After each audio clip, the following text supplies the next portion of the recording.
네, good morning. 네, 예수님의 부활을 기다리며 예수님이 걸어가신 고난의 길, 고난 주간을 보내고 있습니다. 우리의 분주함을 줄이고 주님의 말씀에 귀를 기울이시는 한 주간 되시기를 소망합니다. 오늘 본문 말씀 마태복음 27장 15절에서 26절의 말씀을 봉독하겠습니다. 명절이 되면 총독이 무리의 청원대로 죄수 한 사람을 놓아주는 전례가 있더니 그때 바라바라 하는 유명한 죄수가 있는데 그들이 모였을 때에 빌라도가 물어 이르되 너희는 내가 누구를 너희에게 놓아주기를 원하느냐 바라바냐 그리스도라 하는 예수냐 하니 이는 그가 그들의 시기로 예수를 넘겨준 줄 알미더라. 총독이 재판석에 앉았을 때에 그의 아내가 사람을 보내어 이르되 저 옳은 사람에게 아무 상관도 하지 마옵소서. 오늘 꿈에 내가 그 사람으로 인하여 애를 많이 태웠나이다 하더라. 대제사장들과 장로들이 무리를 권하여 바라바를 달라 하게 하고 예수를 죽이자 하게 하였더니 총독이 대답하여 이르되 둘 중에 누구를 너희에게 놓아주기를 원하느냐 이르되 바라바로소이다. 빌라도가 이르되 그러면 그리스도라 하는 예수를 내가 어떻게 하랴. 그들이 다 이르되 십자가에 못 박혀야 하겠나이다. 빌라도가 이르되 어찌미냐 무슨 악한 일을 행하였느냐. 그들이 더욱 소리질러 이르되 십자가에 못 박혀야 하겠나이다 하는지라. 빌라도가 아무 성과도 없이 도리어 밀란이 나려는 것을 보고 물을 가져다가 무리 앞에서 손을 씻으며 이르되 이 사람의 피에 대하여 나는 무죄하니 너희가 당하라. 백성이 다 대답하여 이르되 그 피를 우리와 우리 자손에게 돌릴지어다 하거늘 이에 바라바는 그들에게 놓아주고 예수는 채찍질하고 십자가에 못 박히게 넘겨주니라. 아멘. 이것은 하나님의 말씀입니다. 로마 제국은 당시 팍스 로마나라고 하는 소위 로마의 평화 정책을 통해서 식민지의 언어, 문화, 종교, 풍습 등을 모두 포용하는 정책을 썼습니다. 로마 통치 아래에 있었던 그 이스라엘도 이런 정책 아래에서 유대의 문화와 또 관습 대부분을 수용하고 크게 간섭하려고 하지 않았던 것입니다. 오늘 본문에서 말하는 명절이 되면 총독이 무리의 청원대로 죄수 한 사람을 놓아주던 전례가 있었다라고 기록된 이 전례 또한 유대인 사이에서 행하여지던 관습으로서 그 관습을 수용한 로마 총독인 빌라도가 그의 법정에서 이렇게 재판을 진행하고 있는 것입니다. 얼마나 오랫동안 이러한 죄수 한 사람을 놓아주는 풍습이 행하여졌는지는 알 수 없습니다. 누군가의 생명을 살려줌으로써 그 절기를 뭔가 더욱 영예롭고 또 은혜롭게 하려는 의도였는지 모르겠지만 이것이 과연 유월절에 행하여지던 관습으로 유월절의 의미에 부합하는 일이었는지 생각해 볼 문제입니다. 유월절의 진정한 의미는 그 선을 베풀듯 누구의 생명을 놓아주었다고 그 의미가 깊어지는 것이 아니라 누군가가 우리를 대신하여 피를 흘리고 우리의 생명의 대가를 지불하였다는 것을 기억하는 것이 중요한 것이요. 또 죄를 용서하는 권세를 가진 그 분을 감사함으로 믿고 따를 때에 뜻깊은 날이 되는 것입니다. 총독 빌라도는 오늘 이 재판장의 분위기를 이미 파악하고 있습니다. 예수님은 죄가 없지만 그들의 시기로 예수를 재판에 넘겨주었다는 것을 인지하고 있는 상황입니다. 빌라도는 아무 변명도 하지 않는 예수님과는 달리 분노로 끓어오르는 군중들의 그 상태도 잘 감지하고 있습니다. 빌라도의 눈에도 한눈에 보아도 예수님이 분명히 온 마을이 다 아는 악명 높은 죄수 바라바라는 자와 한 죄수를 놓아주는 전례로 견주어야 하는 것이 말이 안 되는 상황인 것을 알았을 것입니다. 이런 상황에서 빌라도는 총독으로서 시비를 가리며 재판장의 일을 할 수도 있었지만 유명한 죄수 바라바를 백성들에게 내어줄지, 시기로 인해 잡혀온 그리스도라 하는 예수를 내어줄지 백성들에게 되려 물어보는 것 외에는 이 사건에 더 깊이 개입하고 싶지 않았던 것입니다. 그래서 이 유대인의 그 관습, 명절에 죄수 하나를 풀어주는 이 관습을 악이용하는 대제사장들의 무리와 함께 한 명은 반드시 처형당할 수밖에 없는 그 대상을 예수님으로 밀어붙이는 일에 결과적으로 동조한 것입니다. 빌라도는 모든 무리에게 묻습니다. 너희는 내가 누구를 너희에게 내어주기를 원하느냐 하고 말입니다. 군중이 원하는 대로 내어줄 의향인 것입니다. 그러나 이미 군중들의 마음은 예수님에 대한 시기와 분노로 가득 차 있는 상황이어서 이 질문을 물어본다는 데에 큰 의미가 없어 보입니다. 빌라도는 겨우 이렇게 형식적인 선택의 절차를 밟으면서 재판석에 앉아 있고 또 별다른 재판을 할 것도 없이 무리의 뜻대로 예수를 넘겨줄 참인데 그때 그의 아내에게서 전가를 받게 됩니다. 성도로서 공무집행을 하기 위해 이미 재판석에 앉았는데 아내가 사람을 보내어 사적인 메시지를 전달한 것입니다. 얼마나 급한 상황이면 이렇게 공과 사를 구분하지 못할 그런 상황을 만들었겠습니까? 그 메시지는 예수님에게 어떠한 해도 가하지 말라 하는 그런 간청이었습니다. 19절 말씀에 총독이 재판석에 앉았을 때 그의 아내가 사람을 보내어 이르되 저 옳은 사람에게 아무 상관도 하지 마옵소서. 오늘 꿈에 내가 그 사람으로 인하여 애를 많이 태웠나이다 하면서 꿈의 내용을 정확히 알 수는 없지만 하나님은 그의 아내를 통하여 판결 직전의 그 임박한 상황에서 빌라도에게 한 번 더 공의를 행사할 수 있는 기회를 주셨던 것입니다. 그러나 대제사장들과 장로들이 그 무리를 선동하여 바라바를 내어달라고 요청하기를 종용하고 있으니 아내의 그 긴급한 부탁을 이행할 마음이 없습니다.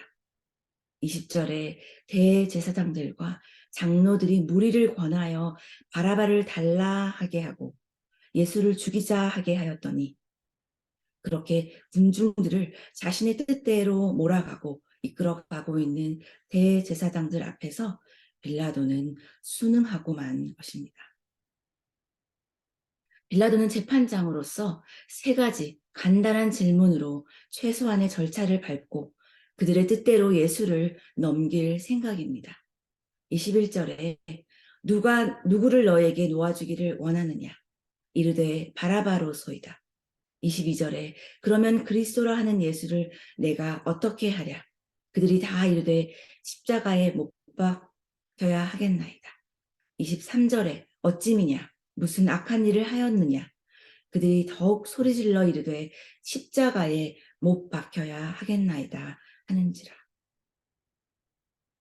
빌라도는 공의의 재판으로 이들을 맞설 마음이 없습니다. 무리들의 그 짜여진 답을 듣고 원하는 대로 넘겨주면서 결국 스스로의 책임을 회피하게 됩니다.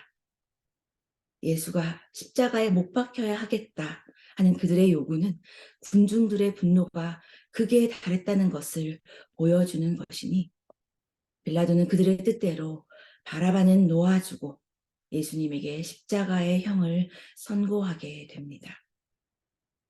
한 발 더 나아가서 빌라도 자신은 이 일과 아무 상관이 없고 또 이 일에 아무 책임이 없다는 것을 확실히 하기 위하여 물을 떠다 놓고 손을 씻으며 맹세하게 합니다. 이 사람의 피에 대하여 나는 무죄하니 너희가 당하라.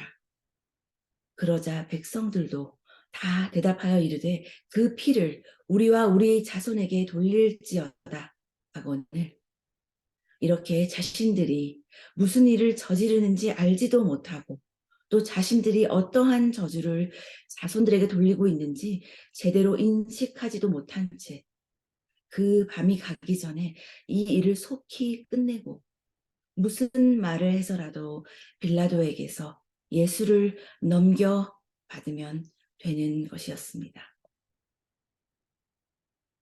결국 그들은 마지막 절 26절의 말씀과 같이 바라바는 놓아주고 예수는 채찍질하고 십자가에 못 박히게 넘겨주니라 하고 기록되었습니다. 아무 죄도 없으신 예수님은 이날 밤 수차례 이 사람 저 사람에게로 넘겨지다가 십자가의 형에 처하게 됩니다. 먼저는 가룟 유다에게 의해서 은 30에 넘겨지고 산헤드린 공회 앞에 체포되어 넘겨지고 다시 대제사장들과 장로들에게 의해 빌라도의 앞에 넘겨지고 빌라도는 예수님을 십자가의 형에 처하도록 군병들에게 넘겨주게 된 것입니다. 예수님의 순환은 이 손에서 저들의 손으로 죄인들의 손에 넘겨지면서 아무 죄 없는 그가 모두에게서 버림받는, 모두에게서 넘겨짐을 받는 아무도 위로하는 자가 없는 그런 외롭고 비참한 순환을 겪은 것입니다. 이사야 53장 5절의 말씀은 그가 찔림은 우리의 허물 때문이요 그가 상함은 우리의 죄악 때문이라. 그가 징계를 받음으로 우리는 평화를 누리고 그가 채찍에 맞음으로 우리는 나음을 받았도다. 우리는 다 양과 같아서 그릇 행하여 각기 제 갈 길로 갔거늘 여호와께서는 우리의 모든 죄악을 그에게 담당시키셨도다. 그렇게 우리의 모두의 징계를 우리의 모든 죄악을 홀로 담당하신 예수 그리스도가 되신 것입니다. 밀란이 일 것 같았던 그 밤의 소동은 바라바를 대신하여 예수님을 넘겨준 후에 잠잠해진 듯 보입니다. 이 6월절에 행해지던 이 관습이 오히려 공의를 거스르는 일이 되고 바라바와 같은 그 사악한 자들에게 헛된 희망을 주는 부조리한 관습이 아니었나 생각하게 되었습니다. 과연 죄의 사함을 받은 바라바가 감사하기는 했을지, 하나님의 무한하신 사랑과 그 공의 없이는 이루어질 수 없었던 예수님의 십자가의 사건, 이것이 값싼 은혜의 사건으로 예수님의 죽음을 헛되게 하는 사건으로 치부되지 않아야 하는데 라고 생각하였습니다. 그런 중에 나에게 일어난 십자가의 사건은 어떠한 사건인가 다시 생각해 보게 되었습니다. 예수님이 나를 위하여 나의 죄를 위하여 십자가에 달려 죽으신 사건, 그것은 합당한 사건이었나? 바로 그것이 부조리한 사건이 아니었나? 무한하신 하나님의 사랑과 공의 없이는 이루어질 수 없었던 그 십자가의 사건이 나를 위해, 우리를 위해 일어난 엄청난 사건이 아닌가? 죄로 말미암아 죽음으로 향하던 우리에게 우리의 죄값을 대신 지불해 주시고 우리에게 구원과 영생을 허락해 주셨다는 것이 과연 우리가 받을 만한 은혜였는가? 우리가 갚을 만한 은혜였는가? 우리가 무엇으로라도 보답할 만한 은혜였는가? 다시 생각해 보게 되었습니다. 로마서 4장 25절은 이렇게 말씀하십니다. 예수는 우리가 범죄한 것 때문에 내어줌이 되고 또한 우리를 의롭다 하시기 위해 살아나셨느니라. 바라바가 유명한 죄수였음에도 불구하고 아무 대가 없이 노임을 받았다면 우리 또한 아무 대가 없이 아무 공로 없이 영생을 받게 된 것은 말로 다할 수 없는 은혜라는 것을 다시 깨달아야 할 것입니다. 우리가 곧 바라바요. 우리가 곧 빌라도요. 우리가 예수님을 못 박자고 종용하는 대제사장이요. 죄인이기 때문에 예수님은 십자가에 우리를 위하여 내어줌이 되신 것입니다. 오늘 하루 우리를 대신하여 십자가에 돌아가신 대속의 은혜를 다시 묵상하기를 원합니다. 예수 그리스도의 십자가의 은혜만이 우리의 구원이시며 우리의 유일하신 소망임을 인정하고 하루를 살아도 나의 힘이 되신 여호와 하나님 예수 그리스도를 위하여 살아가는 귀한 삶이 되시기를 축복합니다. 기도하시겠습니다. 하나님 아버지, 우리를 위하여 아들을 내어주신 하나님 아버지의 사랑을 더욱 알기를 원합니다. 예수님을 십자가에 못 박는 죄인 된 나에게 당신의 아들을 내어주신 그 사랑을 더욱 깨닫기를 원합니다. 우리의 죄를 사하시고 생명 주시기 위해 십자가에 달린 예수님의 사랑이 헛되지 않게 하여 주시고 나를 구원하여 주신 십자가의 은혜를 하루하루 더 깊이 깨달으며 살아갈 수 있도록 우리를 이끌어 주시옵소서. 예수님의 이름으로 기도합니다. 아멘. 기도 제목을 나누겠습니다. 예수님의 고난의 길을 이번 주간 가운데 믿음 안에 묵상하시는 그런 귀한 한 주간이 되도록 계속해서 기도하기를 원합니다. 내일 있을 그 성금요일 예배를 위해서 기도하기를 원합니다. 특별히 우리가 내일은 성금요일로 어라이즈 찬양 예배를 하나님 앞에 올려드리게 됩니다. 많은 성도님들 나오셔서 함께 이 예배를 드리면서 하나님 앞에 큰 은혜를 누리시고 큰 은혜를 하나님 앞에 올려드리는 그런 시간이 될 수 있도록 기도해 주시기를 원합니다. 치유를 위해서 기도하시는 많은 환우분들을 위해 기도해 주시기를 원합니다. 수술 후에 회복 중에 있는 환우, 또 오늘 수술을 받으시는 전성환 집사님, 그 외에도 아픈 마음으로 하나님 앞에 눈물로 기도하시는 성도님들과 또 우리 각자의 기도 제목으로 다 함께 기도하시면서 오늘도 일상으로 나아가시겠습니다. 기도하시겠습니다.